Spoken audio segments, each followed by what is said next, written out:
My name is Gwendolyn Gillette. I am the head of social media at Rewrite and Rise and our head AI developer. And so I am going to be talking to you today about how to do marketing in the 21st century.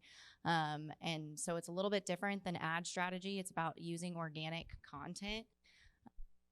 And so before I get into that, I'm going to talk to you a little bit about my journey and how I got here and why I have to talk to you about this. So origin story. So to tell you this, I've got to rewind 9 years ago to when this all started, right? So back in 2014, I was into bodybuilding.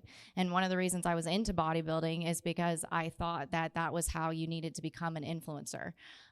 This was back when Instagram was just starting to become a thing and fitness models were huge, fitness influencers were huge. And so I thought that that was the secret to growing on social media, right? These were some of the people I followed at the time, huge accounts, right? They're getting tons of influence. And I'm like, you know what? I want to do that. I think that I can do that. And then I started seeing school friends and they were growing on social media. Okay. No, you're good. No, you're good. Okay, and they were growing on social media. And so I was like, you know what, I really want to do this. But then my boyfriend at the time was like, you know what, I'm really not comfortable with that. I don't think that you should do that. And so I just didn't try, right? And so then fast forward 1 year and I'm like, you know what, it's a missed opportunity. And the growth wasn't really there. All the stuff that I was seeing about the strategy, people's accounts weren't growing as big. And I was like, well, I missed the opportunity. So I took a 5-year detour. I got a degree in engineering. I applied to med school, got into med school, decided not to go. That's a different story.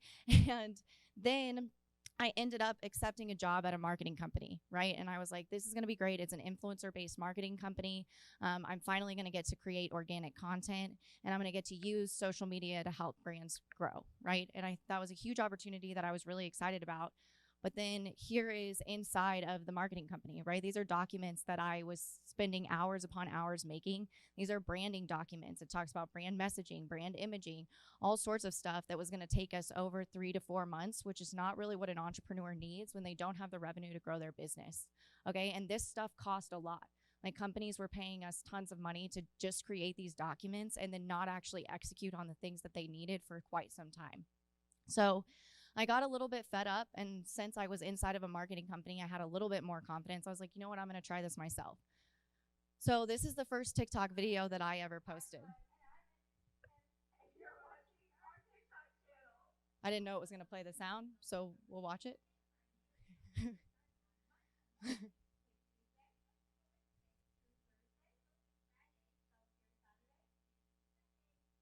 Okay, and so the biggest thing to notice is that we used a trend and then we told the audience the value that we were going to give them. So we'll talk about this in a little bit, but really it took me 1 week to get 20,000 views, 2K followers, and 2,000 likes. And this was with one video.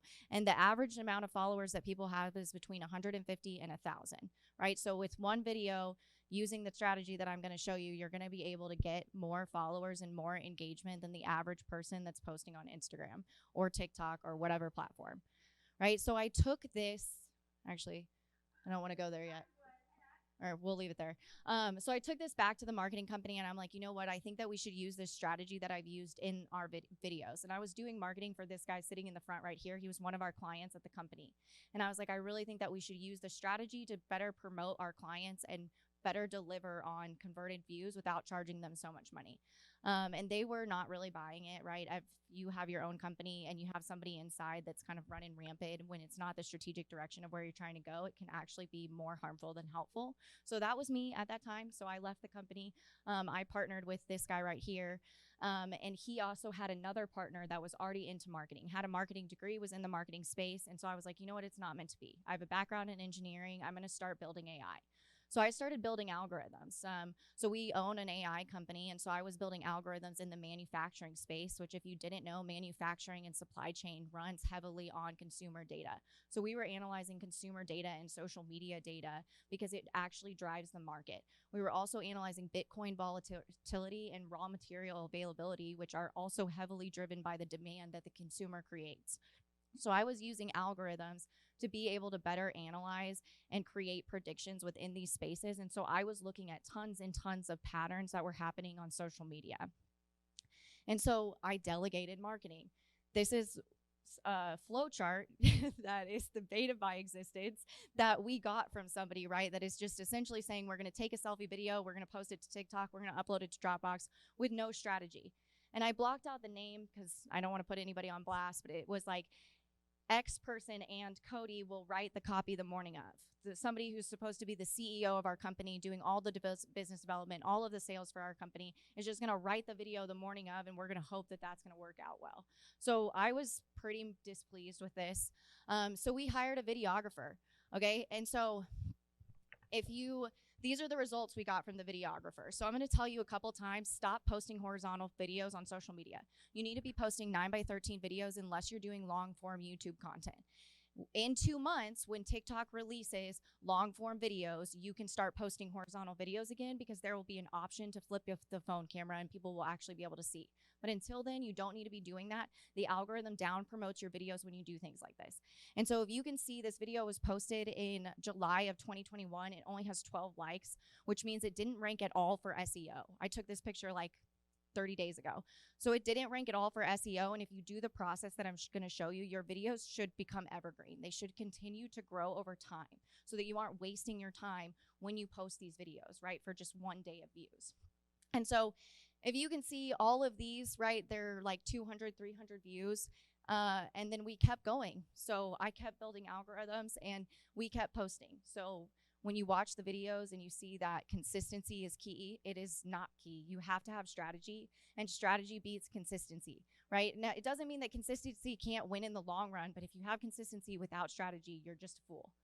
So I'm building algorithms, and we're not making the sales because we don't really have social proof in the market, right? We're a couple of young 20-year-olds, and people are like, why would I buy your algorithm or your technology or your platform when I can buy this already packaged thing, right? And there's different things about AI that make the AI on the market not as powerful, but we didn't really have the credibility to be doing that stuff. And so doing this stuff on social media can give you the social proof, whether you like it or not, to get to where you want to go. So I get burnt out, right? I'm like, I cannot possibly continue to build algorithms anymore. What are we going to do, right? We're going to lose our only developer. And so I tell him, I'm like, hey, I think that we could sell one of the algorithms that I've built inside of your product and service if you just let me do marketing. And he's like, okay, like, let's give it a try. So just a reminder, this is what we looked like before, under 300 views on every single post, posting every single day for over a year, to this. We had a 10,000% growth rate in 30 days, and we grew to 60,000 followers with the strategy that I'm about to give you guys. And then within 60 days, we had 5.8 million targeted views, and our growth rate leveled out at 560%. And then within 90 days, we had about 83,000 followers and $11,000 in our bank account. And we were running on zero. Like, we had wasted all of the money that we had raised. We had wasted money on hiring mistakes, all sorts of things that went wrong, branding that we didn't need, which I'll get to in a second. And so this really changed everything for us. This allowed us to have the social proof that we needed to start bringing in the revenue we needed to survive. So now we're at 314,000 followers, and we continue to grow.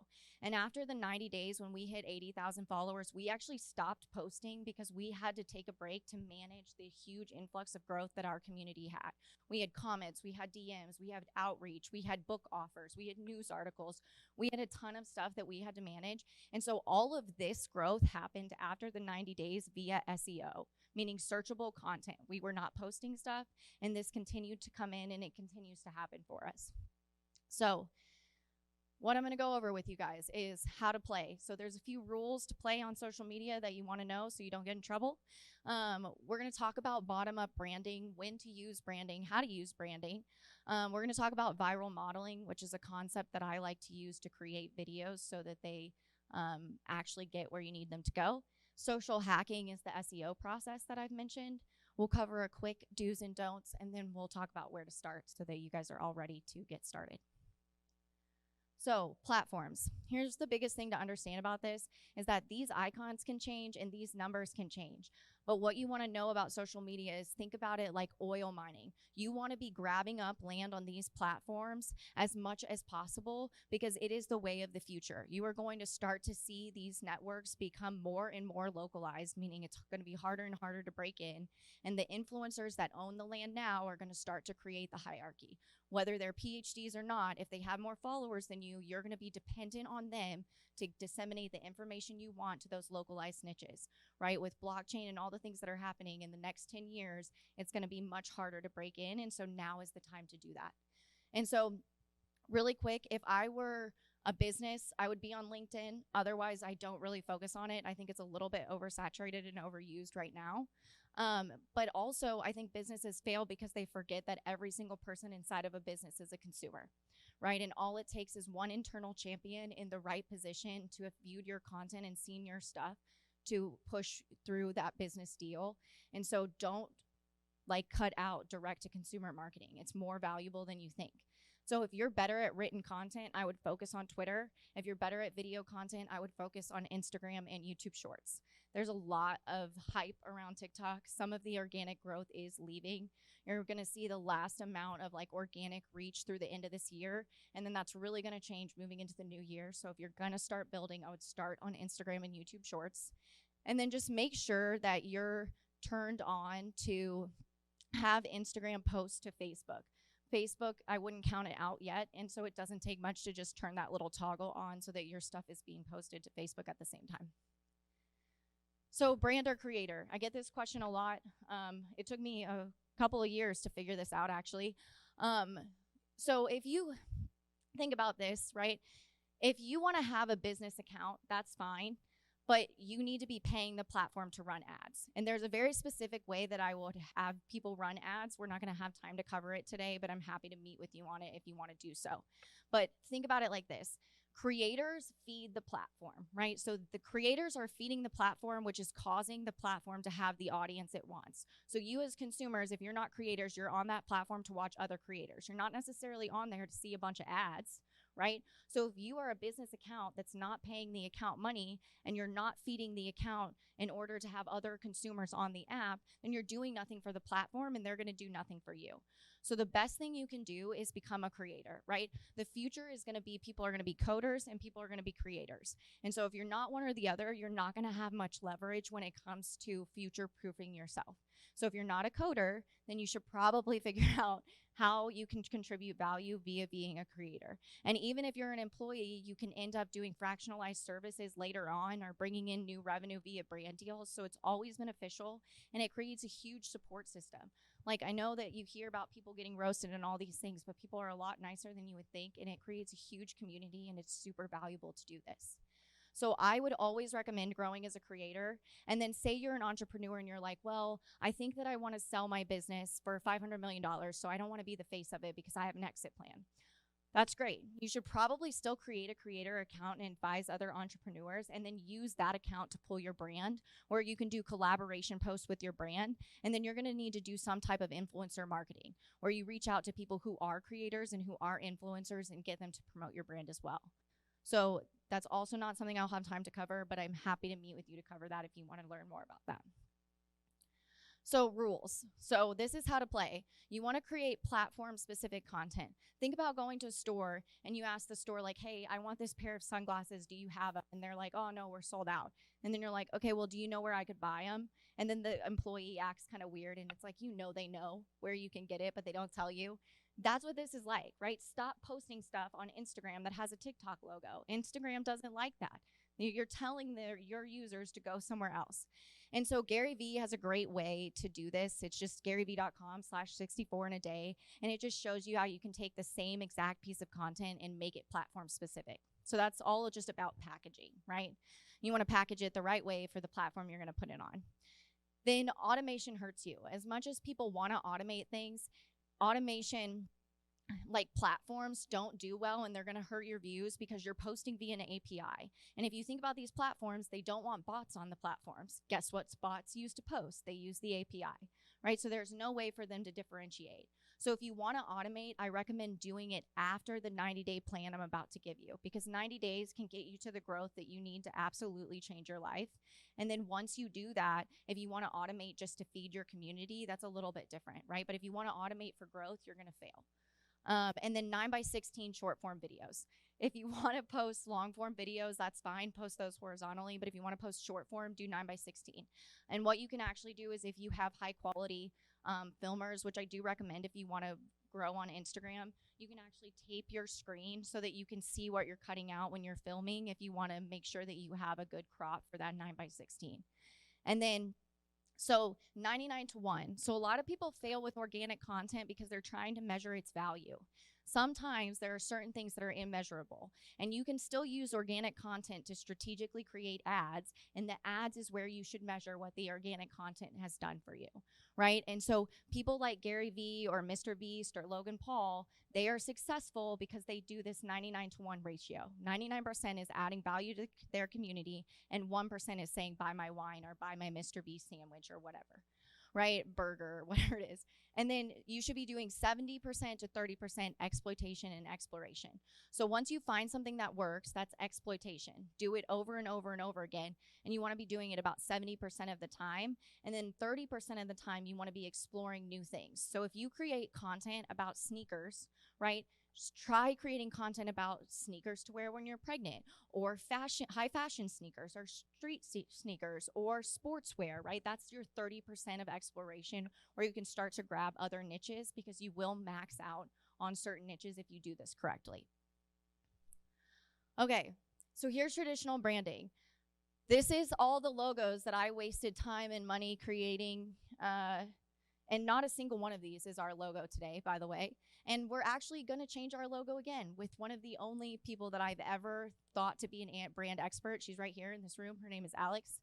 She's amazing, and she's one of the only brand experts that I've ever met with that has talked about, like, hey, don't pick a font that they don't have on social media, because then it won't be consistent. That's smart. That's genius. If you're going to be doing branding, do it with somebody that knows what they're doing, and do it after you've done 90 days of testing. Because unless you've bought consumer insights, which are pretty expensive, you should do this to test your market, because as much as you think you know, you don't know.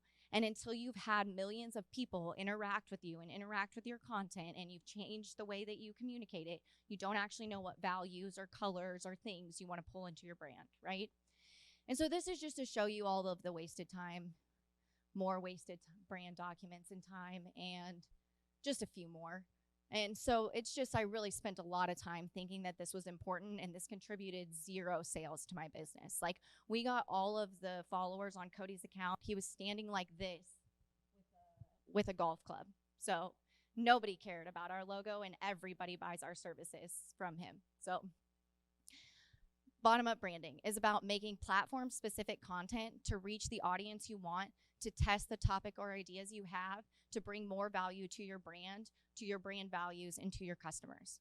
Okay, and so this is what we're going to talk about today. So the key things are invoking curiosity, demand creation, and value exchange. So I'm going to start with value exchange. When you start posting free content, okay, so you're posting content that adds value to your audience in some way, whether that's education or entertainment, right? And you're posting content. So you're stacking value. You're stacking this up, and your audience views you as super valuable. And then the second that you ask for something, you cash that into 0. So it doesn't matter if you have 300,000 followers or that video got 1 million views. You ask them for something, you're at 0 to them, right? And so this is a huge part of learning how to play the game, is invoking curiosity. So a way to do that is, don't waste your cash in on saying, hey, TikTok followers, go to Instagram. That doesn't make any sense. All you need to do is link your Instagram to your TikTok. Don't put a link in your bio, because if you have 2 things for somebody to click on, the possibility that they click on the one drastically goes down. So you want to give them one option to click on. And then you want to invoke curiosity by clipping your content. So say you have a 15-second video, put 7 seconds of it on TikTok and put the full video where you actually want them to go, right? And you want them on Instagram because then you can actually run ads against your followers there, and that's strategic because then they're a warm lead, and then that makes sense, and your cost per click of your ad goes down, right? So that's a way that you want to invoke curiosity. Or if you have a membership, right, show a behind the scene of what happens in the membership, show a little bit of what you talk about in that membership, give them like one strategy tip, but then leave out how to apply it. And then for them to apply it, they've got to buy your membership. And that's implied in the way you design the video, and then you do it all without asking anything. Okay, and that's what invoking curiosity is about.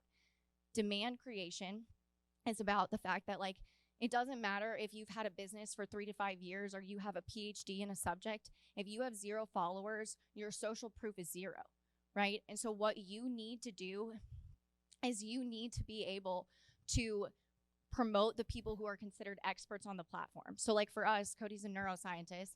And so when we first started, we started creating content like about Dr. Andrew Huberman, right? He's a neuroscientist. He's got Huberman Labs that works with Stanford. And so we're like, hey, when he creates this content, this is actually what he means, and here's how you can apply it to your life. And so then guess what? When people search Andrew Huberman, your video comes up because you're feeding the algorithm. And then as you gain followers, people start to view you as an expert. So you curate content to create demand for your own things by using people who already have demand around them. Does that make sense? So then this is the process. You want to search for trends and news. Like you want to be doing current events and current topics. A lot of people fail because they do what they think is interesting and not what's relevant to their audience, okay? And so this is a high level. We'll go into a little bit more tactical here in a second, but you want to create platform-specific content to test your topics and copy. So I would recommend, like, if you're going to do a 30-day sprint, you want to have 3 different like niches that you want to test out. So for us, it was like NLP, like under your umbrella. So our umbrella niche is mental health, right? And so our target niche that we were going to test is NLP and modeling. And then we tested high functioning anxiety and ADHD. And then we tested trauma. And so we did that for a week at a time. Because if you start mixing and matching, then you're hitting the algorithm in the wrong way, and it doesn't know who to push your content out, and it'll penalize you for that.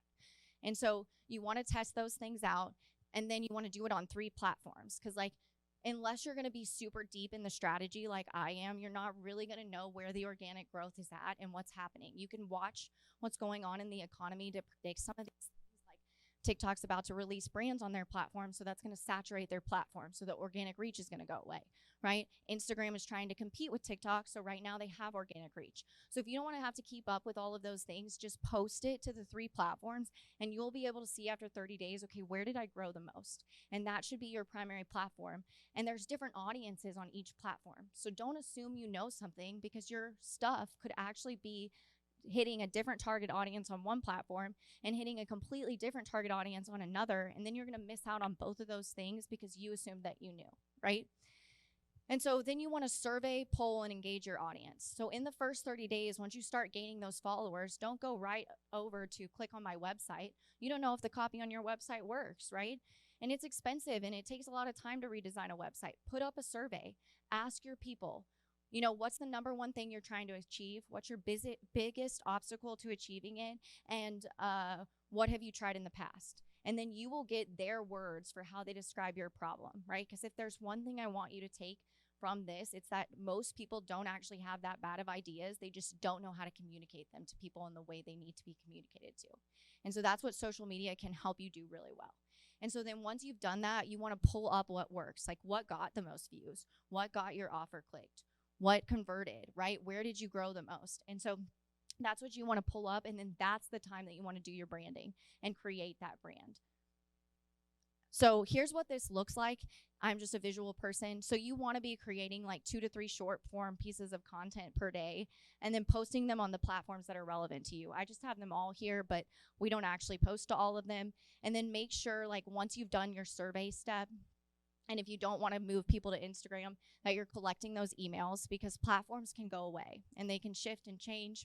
Your account can get shadow banned. So many things can happen. And so you want to make sure you have an email list, because that's where you want to be doing your ask or your selling. People are more used to that. They get less upset by it. So that email list, we use texting, and actually converts better. But you're welcome to do email. But just be collecting that so that you get use over what you're doing over this time. So again, within 90 days, this is what we were looking at. 80,000 followers and money in our bank account after not being able to sell stuff for quite some time. So the initial process is you're going to pick a platform to search on. So maybe that's TikTok for you, right? So that's the platform that you want to do all your searches on. You want to do a topic per week. So if you are going to do narcissistic abuse, start searching that on TikTok and find the topics that are trending on that platform for that, for that niche. And then make content about that, post it to 3 platforms that you're going to pick, whether that is Instagram, YouTube Shorts, Facebook, whatever it is for you. Pick just 3 to focus on, because I know this can be overwhelming, and then post as much as you can. If it's once a day, it's going to take you about 48 days to feed the algorithm enough for the algorithm to say, okay, this person is going to post content consistently. If you're going to post twice a day, it only takes about 28 days. So don't give up. If those are your timelines, and then once you get through that, then you can really start posting as little or as much as you want, because the algorithm knows and trusts that you're going to curate content for it. And then after 30 days, check which platform did you grow the most on, what topic got the most views. So again, for us, we grew the most on TikTok. We were posting to Instagram and YouTube. And then we also got the most engagement on trauma. So then we niched into trauma. So then in the next, after that, right, you should have your platform, your customer segment, and you should test your offer. So that's when we started surveying our clients and testing different offers about how we communicate about trauma. And that's when we found that most of our followers are actually suffering from some type of narcissistic abuse, right? And then through surveying them, we actually found that it doesn't matter if we create copy about, hey, you need to heal yourself, because most people who have been through this are actually just worried that it's going to happen to their kids. And so then we changed our offer copy to say, hey, the best way to actually help heal your kids is through learned observation. And so that's to heal yourself. And so we just changed the way we communicated. We changed nothing about our service offering, and we were able to bring in a ton more sales and get a ton more engagement. And so you should be doing offer copy testing for another 60 days while you're still posting to those other platforms, because the organic reach changes. So while we did this for the 60 days, we saw at the end of the 60 days that the reach had actually moved to Instagram. So now we're growing our Instagram. So we switched our strategy, but we still post content now to TikTok. We just search Instagram now instead. So just look at your analytics, and you'll be able to see, if you look every 30 days, be patient, it takes time. And you're able to see, like, okay, what resonated, which platform did we grow, what topic, and then you just keep going through that. And so after that, you should really be able to start nurturing your community. You can stop posting if you want for a little while, because you should have enough followers that you have so much engagement that you probably need some systems and processes to be able to serve your clients now at this time, right? For us, we absolutely did. And so bottom-up branding is really just about increasing passive sales, creating long-term admiration, and having value and value alignment with your customer segments and your users, okay?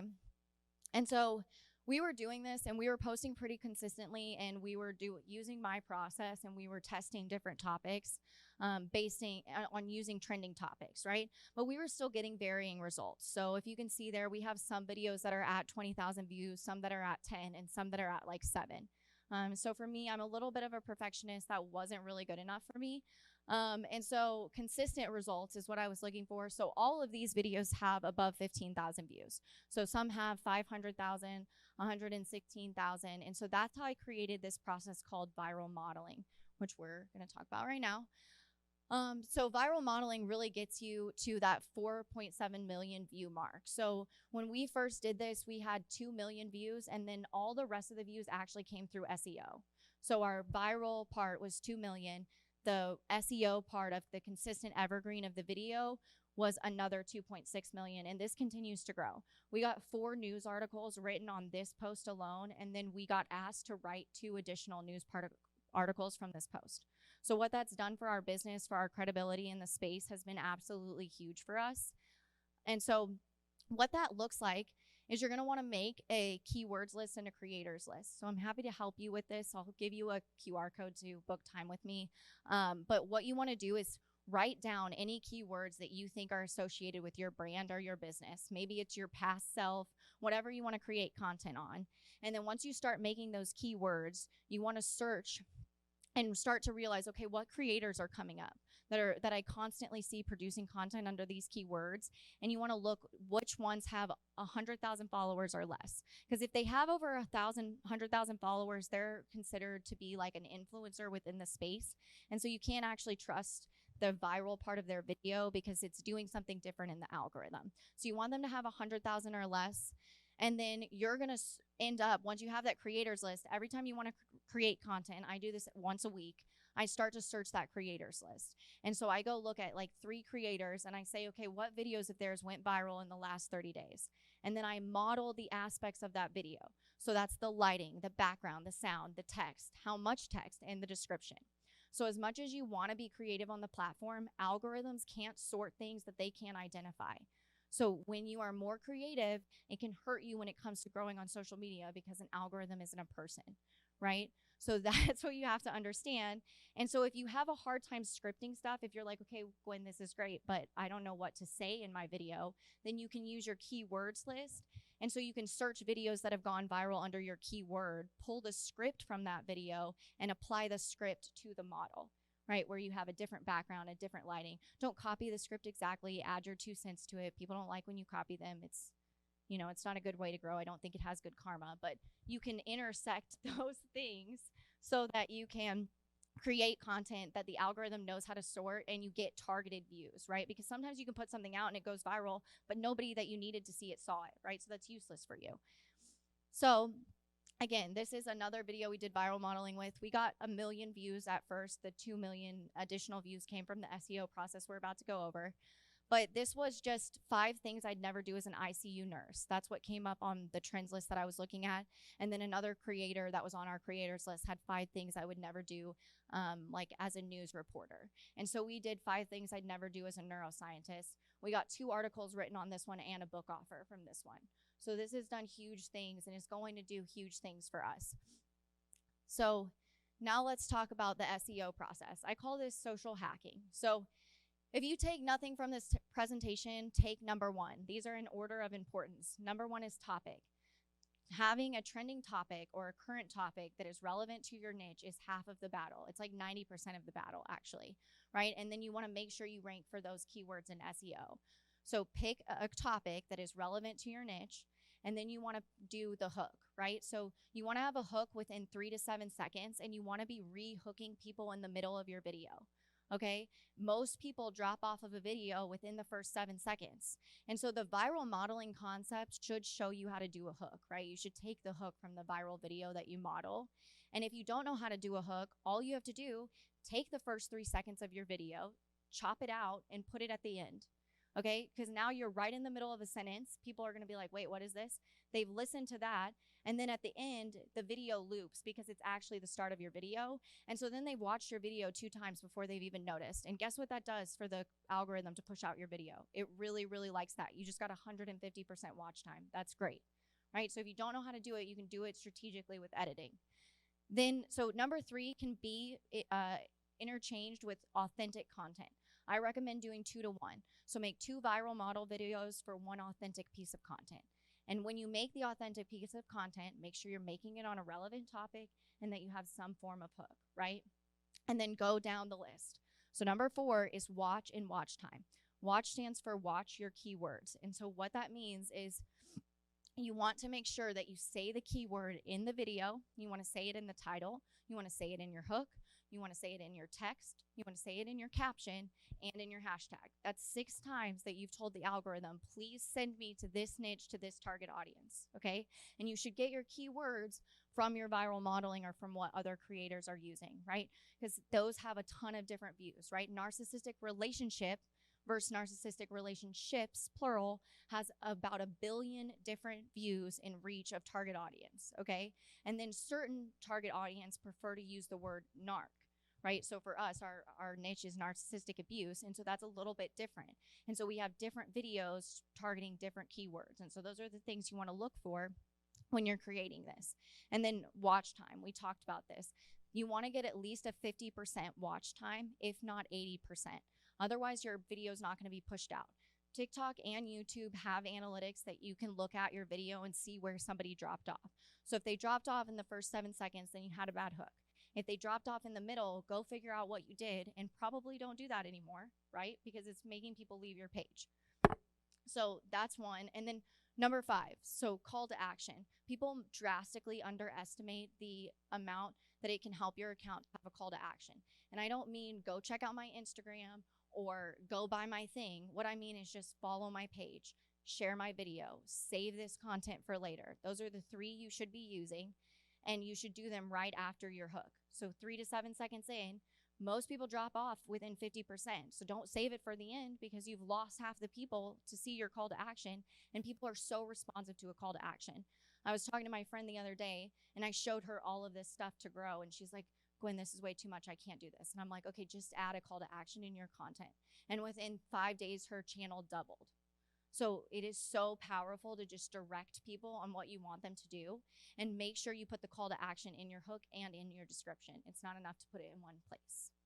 And then number 6, we're not really going to talk about this, but it's algorithm hacks. It's just to say that, like, when you see videos on YouTube that are like, post at this time, use this hashtag to grow, like, those account for maybe 2 to 3% of whether or not your video is successful. And if you create a shitty video, like, excuse my language, but if you create a crappy video, this will not save you. It won't save you at all. It won't matter. So just, you can disregard those things and focus on your topic, focus on your hook, and focus on your watch time, right? And then make sure no matter what you do, you're putting a call to action in your videos.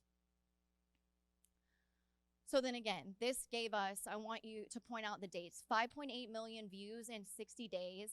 And this was from, if you look at our analytics, from June 11th to August 9th. And so this is just to show you the difference. This ad was run from June 6th to August 3rd. If you Google what a good click-through rate for an ad, it's about 3 to 7%. Our click-through rate was 9.51. So we had a really good ad. It only got about 65,000 views. So this is the difference in what you're looking at when you can actually use organic growth on social media in a useful way.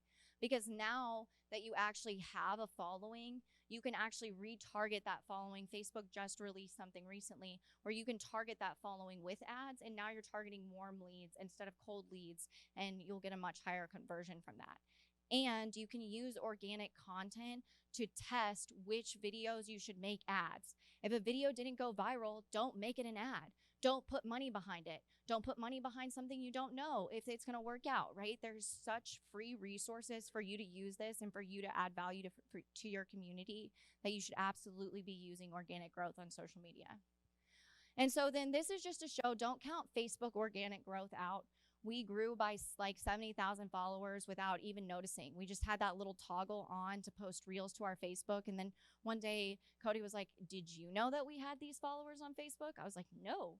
So now we have this community to service and engage with. And so that's great. And now we can actually run ads against this lookalike audience, and people email us to try and run ads against our audience. So we're in the mental health space, so we don't actually let them. But if you're in a different space, like a product or service that it's not necessarily related to mental health and you don't mind running ads against your audience, it's another way that you can bring in revenue to yourself, is through something like this, right? Because you're the one with the leverage, you're the one with the power if you have the audience. So then this is just other accounts that I've grown. So like even in day 1 of using this content, you can see your growth change. So if you see over in the corner, they were at 2 views, and then we used our process for them. Cody was in one of their videos, 1.4 thousand views, and then 3,200 views on that one. And then on TikTok, 88 views to 1,000 views. So again, it takes about 28 days to actually get that large growth rate that I was talking about, but you should see some instant improvement if you implement these things today. So real quick, do's and don'ts. So if you think about adding value to your audience, you can do it in 2 ways, entertainment and education. So those are the broad umbrella categories. So if you don't think you're very entertaining, then start educating people about what you know, or build in public. People love things that are relatable. So building in public is a great way to educate people, like, hey, I tried this and this didn't work and this did. And so a lot of people will follow along that journey. Keep people in the app. So people like apps, like the longer you keep somebody in the app. So what that means is, like, if you have a YouTube video and you're like, hey, post at these times, and then at the very end of your video, you're like, But it only works if you do this one thing and then you pin the next video you want them to watch that solves that problem you just created for them. So you're rabbit holing them to stay on the platform and watch 2 or 3 of your videos. And the algorithm really likes that. And so it'll push out your videos even more. The next thing is engagement. So 5 posts on each platform per day or 15 minutes, whichever one you can manage. I actually recommend doing it for an hour, and don't just do engagement carelessly like you're scrolling through your For You page and you just engage on stuff. That's not going to do anything for you.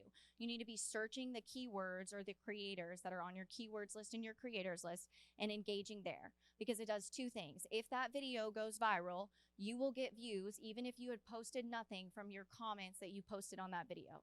Right? So it future proofs you if you have a bad week or a bad day and you can't get content out, you're still going to get followers because you're essentially hedging against viral videos.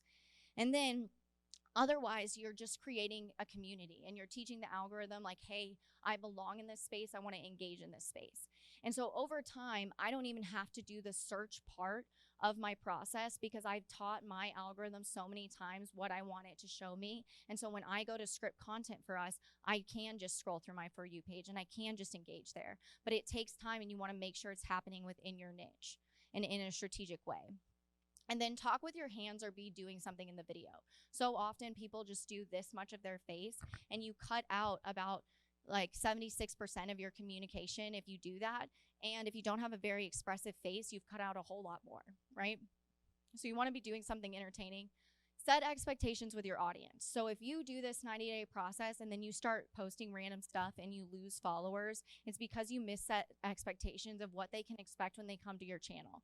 As much as you think like, okay, I'm an educational channel and I am going to post this thing and it's going to be funny, you'll actually lose followers because people don't like things that they can't expect, right? And it's a hard lesson to learn. And so just make sure that once you know what your niche is and once you know what your topic is, when you're doing that 30% exploration, it's okay if you lose at that point, but don't go over that because you will lose way more followers and then you've wasted time. Model everything. So model what works. Make sure you're always looking at smaller creators and what they're doing because the platform changes. And so even if you do this for 90 days and you're like, I got it figured out, I know what's going on, you probably don't. And the smaller creators are always what's driving what's happening on the platform. So you want to look at what they're doing and what's working well for them and model those concepts. And then add text to your video and change background clips. This is related to watch and watch time. So say that like you create a video and you're like, well, I have no background and I didn't change background, but I have to release this video. You can crop the video. So clip it every 3 to 7 seconds and zoom into their face and then zoom back out. That counts as a clip change, right? And so now you're hitting that and you're keeping the audience interested. Or use B-roll, right? Or use an image for 4 seconds that you got from Adobe stock photos, right? Just change the screen and what they're looking at because people get bored just listening to you talk. And then post as much as possible. Don't sacrifice good enough for perfection. If you can only post one time a day, that's better than not posting. If you can only post 1 time a week, that's better than not posting, right? The best time to plant a tree was 10 years ago. So start now and do as much as you can, but don't not do it just because you don't think you can do it perfectly. Then put yourself out there. Be bold, right? No account grows more than when it's getting roasted. I know it's hard. I know it hurts, but I have seen so many accounts grow like wildfire because people come to watch the show, right? And they tell their friends about it and they care in some way, right? Because they saw your video to begin with. And so don't be afraid to put yourself out there. You might get criticized, but it is so valuable because you can learn from that and you can just get better and you just keep going. I see so many creators make the mistake of like, oh, I made this video and it offended somebody and I took it down. Don't do that. Don't do that. You've ruined all of the growth that you're going to get from people coming to see that video that somebody else left a video up roasting you. They left their video up. You might as well leave your video up that was authentically you, right? It's the best thing you can do in your favor. So my recommendation there is be bold, be broadly relatable. So when you're trying to target different niches and different types of people, right? So like for us, everybody has mental health, right? We have some yoga moms and some motorcycle dads, right? But they all have mental health. So we want to be broadly relatable to them. So like Gary Vee does this pretty well. He's got his trash talk. Okay. Everybody can relate to that. If you think of Alex Hermosi, he's another good YouTuber. He always eats dinner out, right? Don't we all wish we could eat dinner out? Or maybe we think that's outrageous, but it's relatable to us in some way based on some schema we have. And so that's what you want to be thinking about. Or if you think about Tony Robbins, he's got his like hand thing that he does where he's like, oh, yes, or whatever, right? And like I can see him in my brain when I think about that. And so you want to be doing something like that because it keeps you in the memory of your audience. Okay. And then consider context. This is the last thing that I'll say, but don't post an educational video at like 8 p.m. at night. It doesn't make any sense. Nobody's trying to learn at that time. And if like you're a like Christian oriented facility, don't post content on Sunday before 12 o'clock, right? Your people are at church. It doesn't make sense. So just think about that when you think about posting time. Otherwise, posting time isn't that important. And then this is actually my last thing. This is from Verbal to Visual, but this is a content flywheel. So you want to think about making a content flywheel. Like if you make soap, don't start making content about how to make water bottles because it's not a part of your daily life. And so you won't be able to maintain it, right? So for us, we make content about neuroscience and neuroscience news because Cody is always looking at that to deliver value to our clients, right? So he researches something and he's like, hey, I want to make a video on this. And then part of that video can be a long form video that goes into our membership area. It's also a concept that he applies to treat our clients. We get feedback from our clients, feedback from the algorithm, feedback from the comments, and then we use that to create a new video. Maybe it created questions, comments, concerns. So we create videos on that. And then we re-go around the cycle. So just making sure you're creating a content flywheel is so important to actually have sustainable content and growth for your page. And then that's it. I think I have a few minutes for questions. No? Yeah, I could do maybe like 2 questions if anybody has any. Otherwise, you're welcome to email me any questions and book time with me. I'm happy to give you my time and help you come up with a 90-day plan, create your creators list, whatever you need to grow as an entrepreneur.